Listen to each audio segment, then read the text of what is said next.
Okay, so we have a new episode of Legends and Leaders, and today it's great to have Aaron here.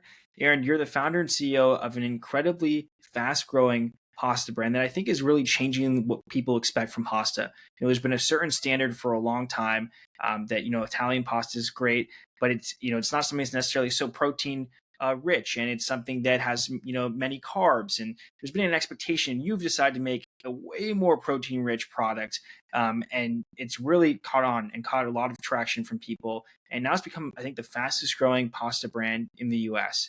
And you've been at this for, I think, 10 or so years at this point. So sometimes it's amazing to see that you've been persistent, and I'm excited to have you here and to get into your story. Yeah, thanks for having me. Happy to be here. Awesome. So just going back to just some of your origins, were you always interested in entrepreneurship and pasta? How did your passion to go and build your own thing, how did that originate? Yeah, it actually started very early. I grew up in New York, but my dad is Italian from Rome, so I'm first generation on that side. And instead of spending money on expensive summer camps, they would leave me with my grandparents in their farmhouse in Umbria over the summer. So I was fortunate to spend almost a quarter of my life growing up in Italy, and I had such a magical relationship with food when I was there. That was so unique and distinct from my average daily life in America that it really stood out in my mind. I mean, I was eating vegetables out of my grandmother's garden, eggs from the farm next door, which had seemingly been around for thousands of years, um, olive oil pressed from my grandmother's olive trees, and um, pasta being rolled by hand, and just like simple quality ingredients made deliciously in a way where like it was just pure enjoyment and zero guilt. Like guilt was a million miles away because it was just like all quality simple ingredients. And I mean it was nothing short of magical. And and then coming back home and looking at ingredient labels and seeing all kinds of crazy ingredients and being bombarded by all these diet fads and trends and do's and don'ts. I like really remember from an early age thinking like I've got to package up this magic I feel here and bring it back with me to the States one day. So the original seed of Brahmi was like pretty early on in life. I was maybe eight years old. I did a stint in a Michelin star restaurant one summer out of college in Italy that kind of rekindled or continued that passion. And so I mean it was there. The entrepreneurial itch was there. I ended up going into finance for 10 years and then sort of coming back to scratch the entrepreneurial itch after I introduced my wife to lupini beans the first time I brought her to Italy. I had grown up eating lupini beans as a healthy natural snack, and um, my wife was like, "Oh my god, it's like an Italian version of edamame. Like, how do I not know about this? I'm always looking for high protein snacks." And I had never thought about it that way, and it kind of really opened my eyes. And then we started digging into the incredible nutritional profile of these beans that were are very unknown to a lot of people, and that was the sort of more proximate beginning of Brahmi. And we actually started with sort of a reinvention of this ancient lupini snacking tradition, and then introduced the pasta later on a few years ago. Mhm. So I mean, I understand a bit of how this kind of came together to focus on this specific bean, but were you thinking like that it was going to change the way the pasta tasted and things like that? Like, how did you actually make that into a pasta? Yeah, I mean, I did from the very beginning. I mean, what's so interesting about lupini beans is they have this sort of like eggy, cheesy, umami flavor to them naturally. And so they really are the perfect addition to a traditional authentic Italian wheat pasta to kind of boost the protein, boost the fiber, lower the carbs without negatively impacting taste and texture, because they're so dense in protein and fiber that you don't have to add too much of it to get big results. But B, they have this natural sort of eggy umami flavor and golden color, and they're naturally the easiest bean to digest, very easy to digest. And so everything about it said like, whoa, we can give people the sort of extra nutrition they're looking for from pasta that we've clearly seen in the market, but in a way that not only like doesn't impact the taste and texture that everybody loves about pasta, but actually I think enhances it the way like egg enhances egg pasta taste. Mhm. So when you had this idea and you realized like there could be this whole new type of pasta, did you have any experience before even making pasta? And was this something you just kind of did in your kitchen? Like, how did you go about actually making this and then even getting this out there? Was the idea like let's put this on the internet, or were you trying to go to retail first? Like, how did you get this out? Well, we had already launched the lupini snacking bean line, so I was kind of already deep in retail CPG Hmm. world. So yeah, I was looking for, with the lupini beans, we are kind of creating a category out of nothing, and educating consumers on a product that's very different from dry crunchy snacks that they're used to. And with the pasta, there was we were looking for like a large existing category where there was white space, or a key consumer issue that we could resolve. And so we were sort of directly looking to fill that need in retail CPG. But the process was actually quite similar to the bean process, a little less intensive. With the beans, we had to like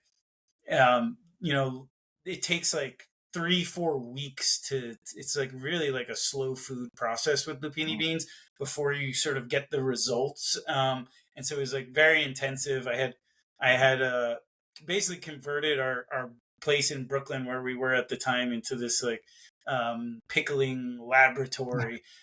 With the pasta though, yeah, I started from the bench, making fresh pasta with different recipes and formulations on the bench. And then I was lucky to partner with a small artisanal pasta factory in the beginning in the US to kind of really refine that and get it, sort of get our foot in the door in retail. But then ultimately, we wanted this to be an authentic, made in Italy pasta, which has all types of advantages from my perspective. But it was a great stepping stone, and something that's often needed in CPG. You kind of, CPG is full of like chicken and egg situations, and so you kind of have to take it one step at a time often. Yeah, you just touched on an interesting point I want to get into. Like, how important is it to have your brand associated with Italy because it's in this pasta space? Is it just like the consumer cannot detach from Italy and pasta? That's the best.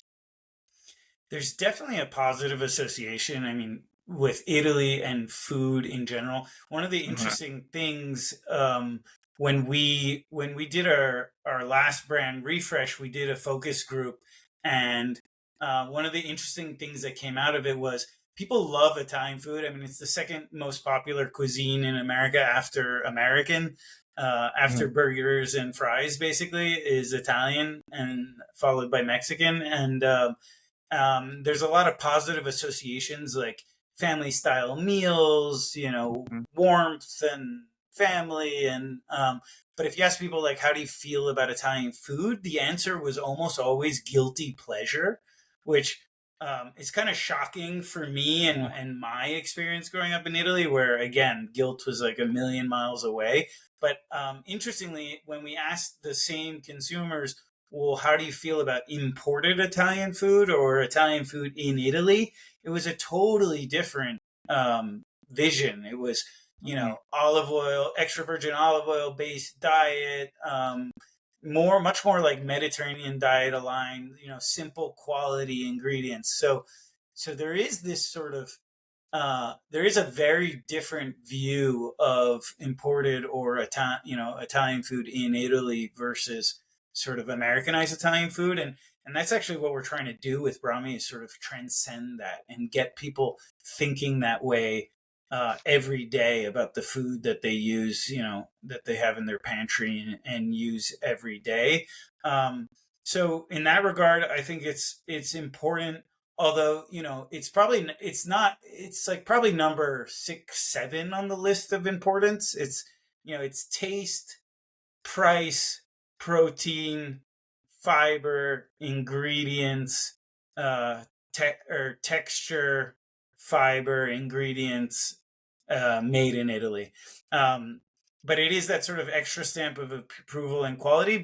And then for me personally, it just means more because the way that the types of wheats that are used in your pasta, and the way that the flour is milled, and the way that it's stored, and then the water that goes into it, and then the way that it's dried and extruded, is all of those things really matter to develop a quality product, both from a nutritional and just enjoyment point of view. And it's one of these things. It seems so simple. Pasta seems so simple, but really, like, in all these years, countries have tried to compete with Italy on all that, and nobody can do it. Like, the best pasta comes from Italy for all those reasons, because they're just set up to have all of these different biodiverse varieties of wheat, to know how to store them properly, and have the care to do that, to know how to mill them in a way where you're not ruining the complex carb structure of the kernels, and then having the skill. In our case, we have a pipe of fresh mountain water fed directly into the facility, Wow. and dried in mountain air, and then the skill that's required to come up with the right mixtures, to mill it right, and come up with the right wheat blends, and then get all the settings right when you process it, depending on temperature and humidity. It really is like this art and this skill that Italians just have the lead on. So it was important to me in all those ways. Mhm. Makes sense. I mean, there is just this incredible quality of food that comes from Italian culture, and I mean, it's become a staple of American culture for sure. You've taken the brand now to, I mean, the fastest growing in the pasta category in the U.S., which is an incredibly impressive achievement, Aaron. I'm sure you're proud of. But how did you do? How did you do that? Like, was it just mostly a lot of marketing? Was it digital marketing? Was it figuring out how to communicate your message better? Was it just getting the kind of placement you wanted on shelves? What's kind of went into this, so to speak, recipe to get it to this point? Yeah, I mean, it's all the things. Like, all the things have to come together. I mean, the first thing was just getting the desires of consumers, understanding what mattered to pasta consumers, and then where the sort of the current offerings were falling flat or under delivering, and therefore sort of coming up with the right formulation that would deliver a better product given the sort of the need state of consumers. I mean, it really starts there. And then you got to get the messaging right on pack, and we actually probably didn't start out that well in that regard, and fixed it on the go. And obviously, with CPG, the more you get right out of the gate, the better. But some things you learn as you go. In terms of the messaging, you know, I initially was hesitant to define it as a protein pasta, because I actually think, and this was independently verified by a Michelin star Italian chef who happened to be at our launch when we launched the pasta in Italy. I actually truly believe that it tastes better than Oh, regular pasta, and the I didn't want to pigeonhole it by calling it protein pasta, because my dream and vision here is people say to themselves, well, why would I eat regular pasta if I can get more nutrition and actually taste just as good or better? And so I want it to be just the pasta that people eat going forward rather than sort of a niche type of thing. But in the first iteration of the packaging, it was just a little confusing. It was like, is this a regular pasta? It's not a regular pasta. Why should it cost a little bit more? Like, you know, it just like wasn't as direct. And the reality is, again, after taste and tied with value, or close to price, protein, it's by far the number one sort of attribute outside of taste and price. And so it sort of made sense to lean in there and streamline the messaging. And I think that helped a lot. Our we partnered in our first iteration of the packaging with this awesome design firm, Wedge.work out of Montreal. They did a fantastic job of coming up with a pack that would really stand out on the shelf, which is super important. But while sort of telling the story stylistically that we wanted to get across. And then, sort of the battle of getting on to the right shelf with the right shelf positioning. That's one of the hardest battles in CPG. The classic thing in CPG is you sort of start with a bad shelf position and then have to earn your way to a better shelf position, which can be very hard on startups, because you have to sort of often spend your way to that position against in a competition with companies that are way better funded. Um, but but actually we had a lot of success right out of the gate with not the greatest shelf position. And I think the sort of streamlined messaging, the fact that we were answering this consumer issue in the category, um, and then the way that the package stood out. And then we partnered with Social Nature to do essentially like a broad digital demo early on. Demos are a great way, like, especially with this product, we want people trying it as much as possible, but it's a very intensive thing to set up a demo program. Social Nature was cool because we got to share it very efficiently with everybody who was shopping in zip codes where we had placement on shelf. And so that was great. And that's where we saw, you see a bit of a lift from when people were redeeming the coupons. And then we just saw incredible repeat and retention and just like continued growth off of that. And that's really the key thing with this product is like most people, when they try it, it's a revelation, and they go back and a consume it over some alternatives, but B are eating more pasta than they did before, because finally, there's a pasta that gives you added nutrition that makes it a more complete meal in and of itself. Pasta is so easy and convenient, but without sacrificing on taste and texture and some of the other issues you get, particularly with gluten-free products. Have you seen a lot of these other established pasta brands? Because there have been like a couple that have just been in this category for like forever.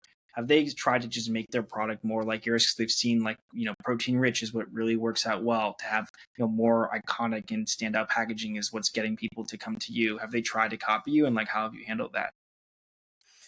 Well, I mean, we're still so new here that that could be coming.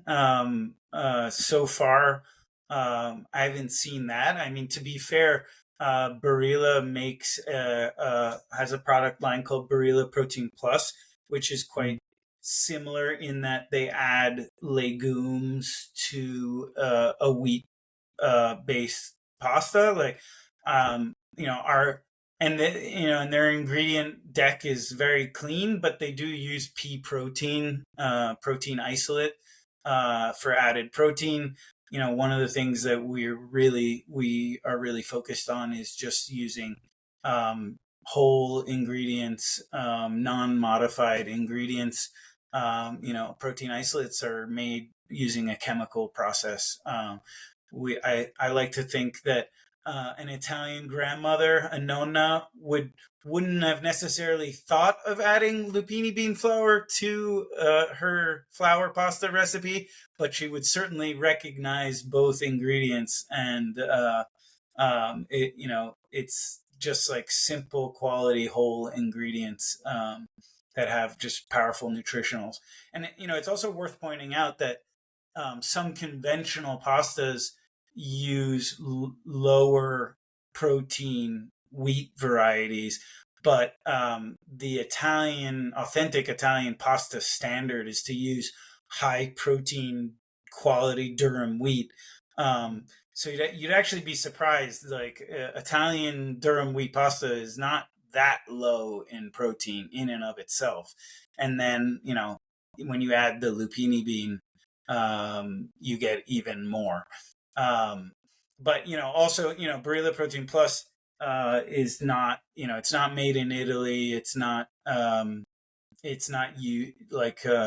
made using sort of the same Italian, to the same Italian pasta standards.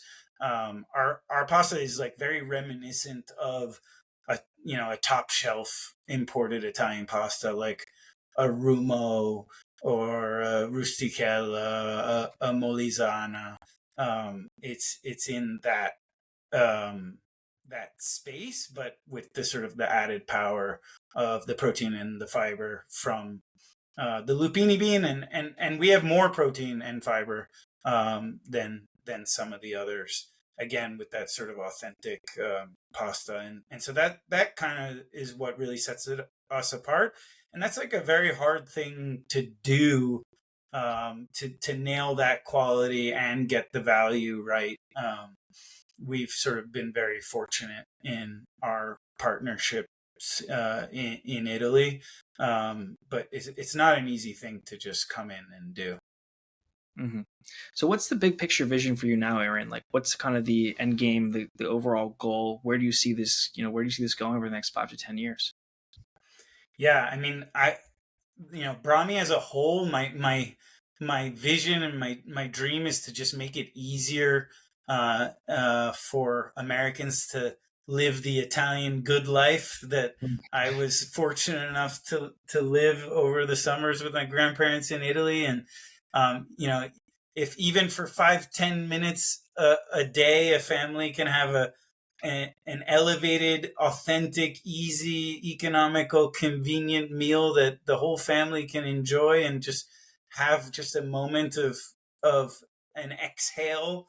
The more moments like that I can create in general, maybe it'll be in different categories in the future. But right now, there's just so much to do already with our current product lines. And with the pasta, again, my dream is to get to a point where um, consumers don't think of pasta like negatively in general. Certainly not quality pasta, and then are sort of look to pasta like Brahmi as sort of the standard of pasta going forward.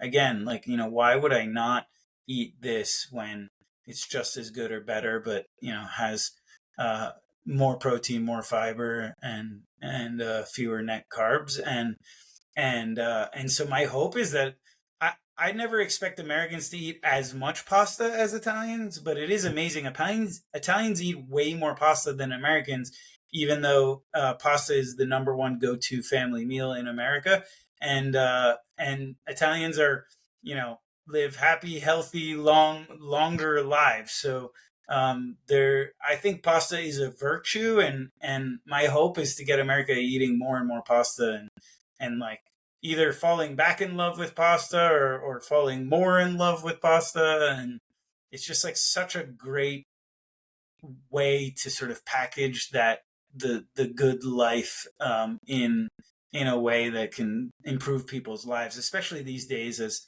inflation keeps biting. You know, if you have to pull back on the amount you eat out, like having like just this easy, elevated, wholesome meal in one, it just could be such a powerful thing for the country. Mhm. Yeah, I mean, there's definitely a lot of great points in what you just said, and I think that having an accessible option like this that's super protein rich, that is also convenient, is important, and you've really done that, Aaron. I appreciate you taking the time and doing this and coming on. I think you've got a great story, and it's nice to see this is something really personal to you, this mission, and I'm excited to see the continued impact you're going to have in bringing pasta to everybody. So, wishing much success, and thanks for doing this.